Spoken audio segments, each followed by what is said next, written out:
Hello everyone. मैं बबीता परिहार स्वागत करती हूँ आप सभी का मेरे इस चैनल स्टडी विद।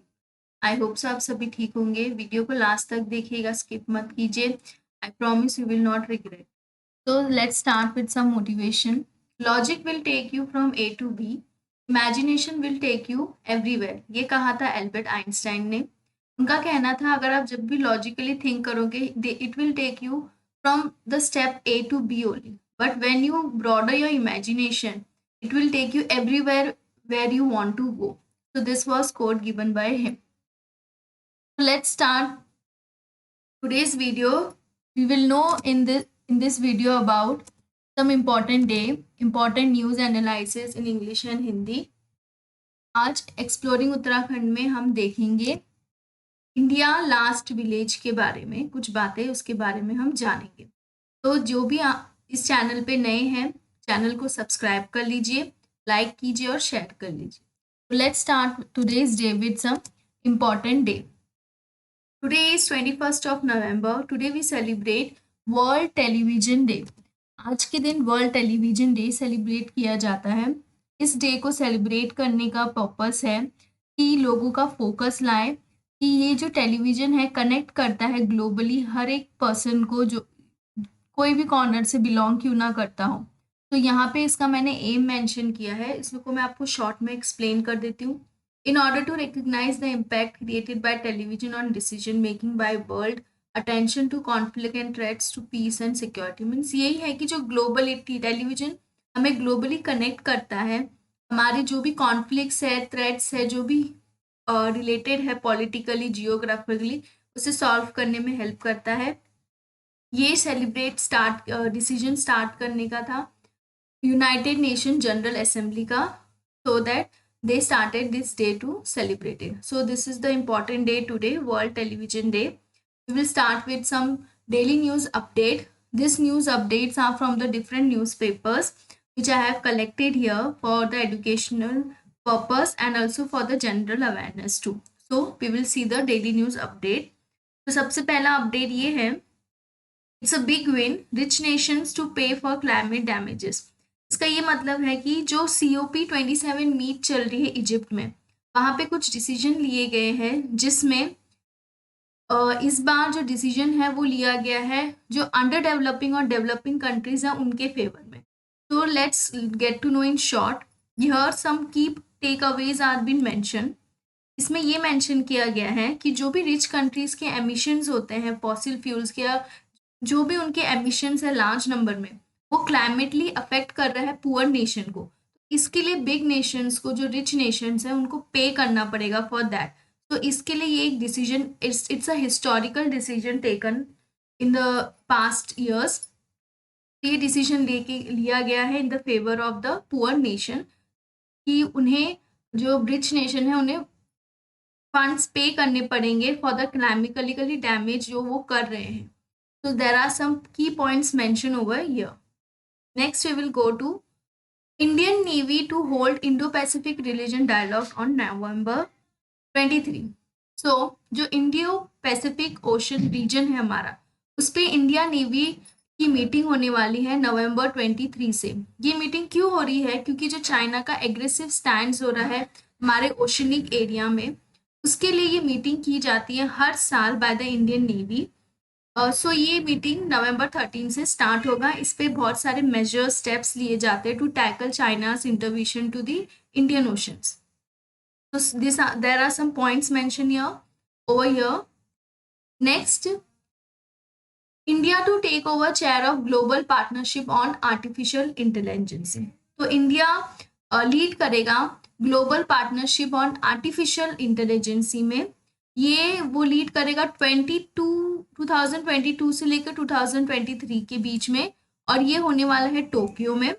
तो इसमें बहुत सारे कंट्रीज इंक्लूड होंगे, जैसे USA, EU, ऑस्ट्रेलिया, कनाडा, जो डेवलप्ड कंट्रीज है। इसमें बहुत सारे मेजर्स लिए जाएंगे in relation to artificial intelligence, और इंडिया की तरफ से रिप्रेजेंट करेंगे जो मिनिस्टर हैं state for electronics and IT, Rajeev Chandrasekhar, will represent in Tokyo on behalf of India.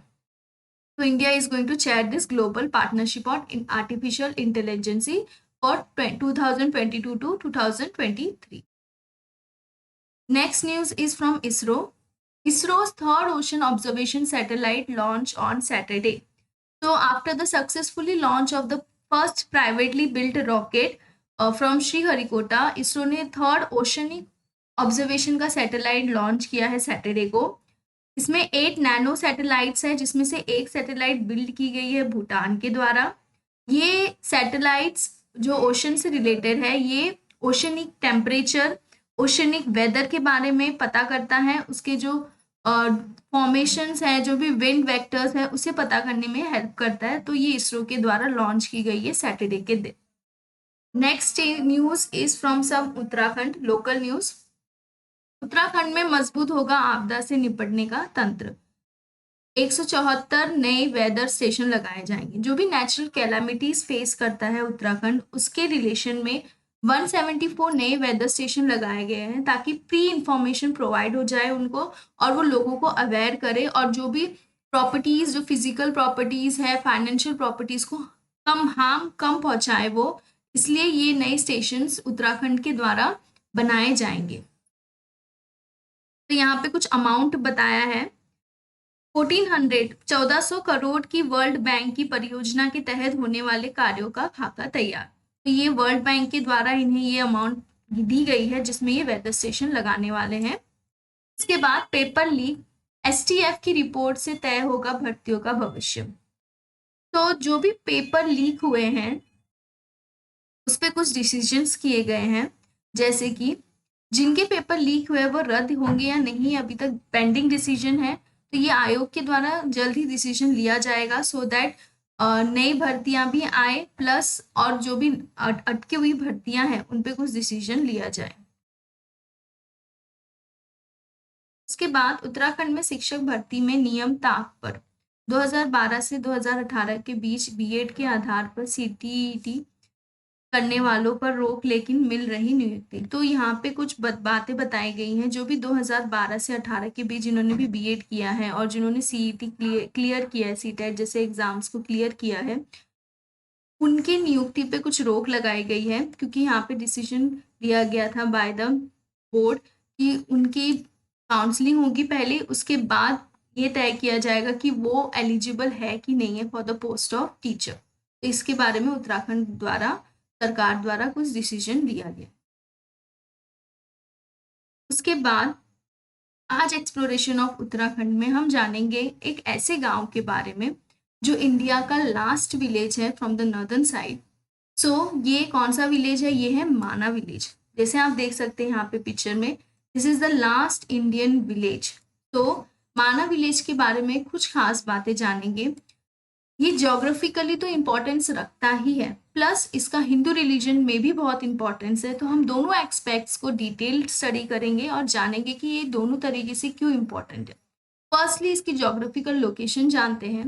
It is situated in Chamoli district at the elevation of 3200 metre में।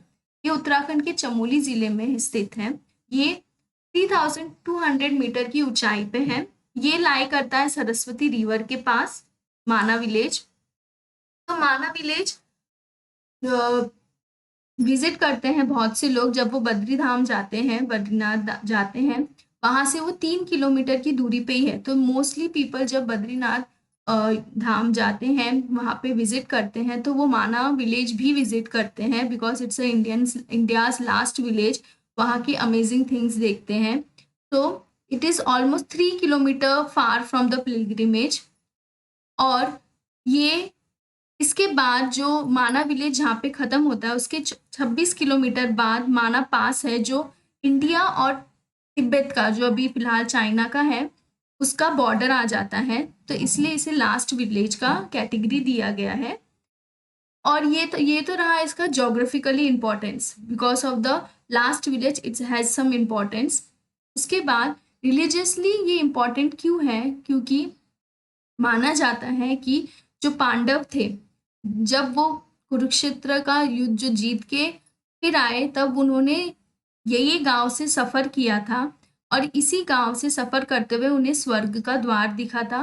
और इसी से वो हेवन में चले गए थे। तो इसलिए भी ये रिलीजियसली बहुत सिग्निफिकेंस रखता है, क्योंकि ये महाभारत से लिंक्ड है ड्यू टू पांडव्स।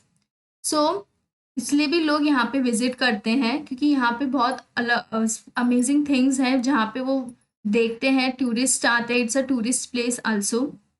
यहाँ पे आप देख सकते हैं नीलकंठ पीक, तप कुंड, वसुंधरा, व्यास गुफा, भीम पुल, ये सारी चीजें देखने के लिए लोग वहाँ पे आते हैं। एंड इंटरेस्टिंगली वहाँ के जो लोग हैं, लोकल लोग हैं, वो भी अपने जो स्टॉल्स हैं, शॉप्स हैं, उनके बोर्ड पे लगाते हैं कि India's last village tea which quite attracts the tourist to visit there, and they go and drink the tea over there. So this was some importance about माना विलेज। प्लस मैं आपको कुछ इमेजेस दिखाती हूँ। ये है भीम पुल। माना जाता है कि जो पांडव थे उनमें से एक जो भीम थे, उन्होंने ये पुल बनाया था, चट्टानों को उठा के ये कनेक्ट किया था, क्योंकि बीच में से यहाँ से आप देख सकते हैं सरस्वती नदी पास होती है। तो यहाँ से यहाँ जाने के लिए, अपने ब्रदर्स को हेल्प करने के लिए उन्होंने ये पुल बनाया था अपने द्वारा, जिससे वो यहाँ से पार होकर दूसरी तरफ चले गए और यहीं से वो स्वर्ग की द्वार की खोज में निकल गए और यहीं से उन्हें स्वर्ग का द्वार मिल गया। उसके बाद ये है वेद व्यास गुफा। कहते हैं कि जो व्यास जी थे, जो वेद व्यास थे, उन्होंने इसी गुफा के अंदर जो महाभारत जैसी एपिक वो है उसे कंपोज किया था, और ये 5000 ईयर पुराना है। तो लोग यहाँ पे आकर इसे भी विजिट करते हैं।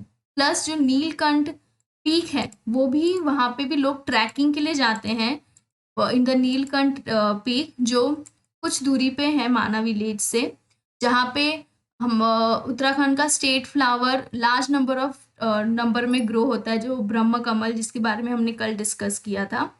प्लस यहाँ पे तप्त कुंड है जो बद्रीनाथ धाम के पास है। वहाँ पे जो लोग जहाँ पे विजिट करने जाते हैं, वहाँ पे कहते हैं कि इस कुंड में स्नान करने से जो भी स्किन प्रॉब्लम्स है, जो भी स्किन डिजीजेज है, वो क्योर हो जाती है। तो बहुत सारे रिलीजियस बिलीव्स भी है इसमें, जिसलिए लोग यहाँ पे विजिट करते हैं। ये टूरिस्ट प्लेस भी है और रिलीजियसली भी लोग इससे अट्रैक्टेड हैं। So this was about some important thing about Mana village.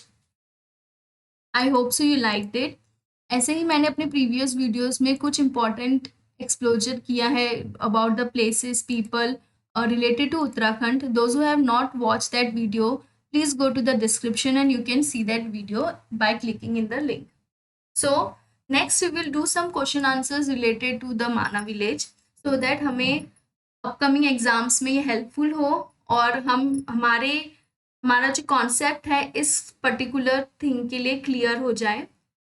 So let's see the first question. In which district the last village of north side of India, Mana, is situated?